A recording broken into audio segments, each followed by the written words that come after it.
السلام عليكم أصحابتي سلام meel buu dunida ka joogtaan maanta mawduucan wuxuu ku saabsan yahay in kastoo bariya badan aan kala maqnayn laba application oo dabcan aan u arkay inay aad noo anfacayaan ama aad u anfici doonaan adiga marka aan yara bilaaban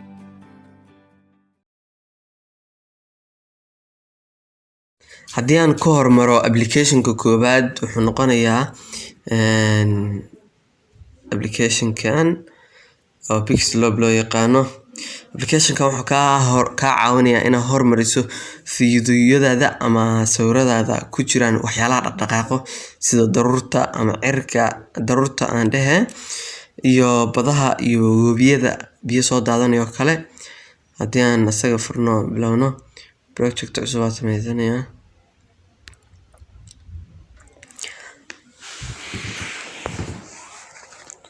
marka waa kana markuu saan oo kale kugu soo baxo meeshan waxa kugu qoran in sky-ga bedesho cirka oo kale cirka waxa ka dhigi kartaa mid ay daruurtiisu bedelan tahay applicationkan waxa kale ku fiican yahay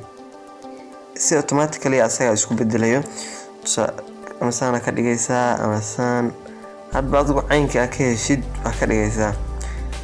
marka inta uu sameeysid ba meel waxa jiro tusaale ahaan ama dhaqdhaqaaqo oo kale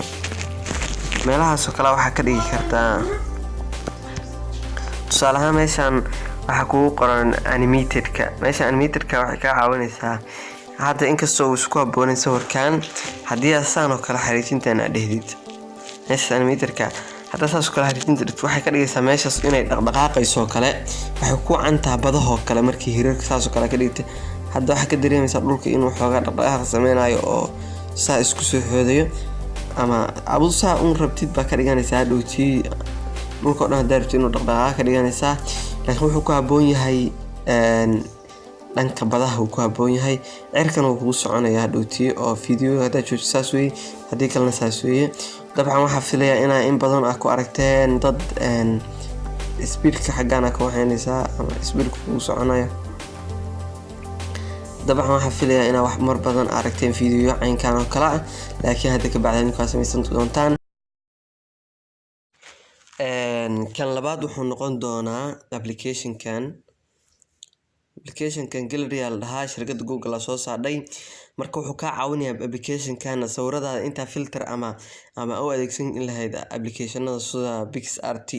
ama Photoshop iyo waxaas haddii aad u baahan tahay sawirkaada in si degdeg ah aad u hagaagsatid wuxuu ka caawinayaa inaad isla markiiba habeysatid tusaale ahaan waa kana markaas oo kacsiisaan kugu soo baxaya ciwaankaada Gmail-ka laakiin inaad ku soo kiciso rabaa ana mar hore ku soo kacsaday dabcan markaas hadda sawir cirkan oo kala rabnaa inaad edit gareeno markaas bahladiisu aad u hormarsan yihiin sida kan oo kale si automatically ayuu color corruption ku saxayaa wixii soo isku dheelitirayaa marka asagana dabcan waxaan dhihi lahaa waa mid faa'iido leh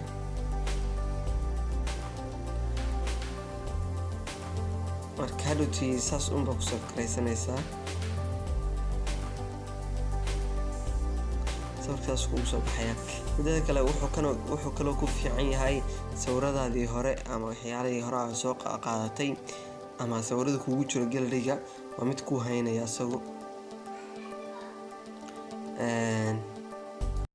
intaas ayuu noogu ekaa mawduucaani fadlan haddii aad ku cusub tahay kanaalkan waxaan kaa codsanayaa inaad subscribe ka nagu caawisid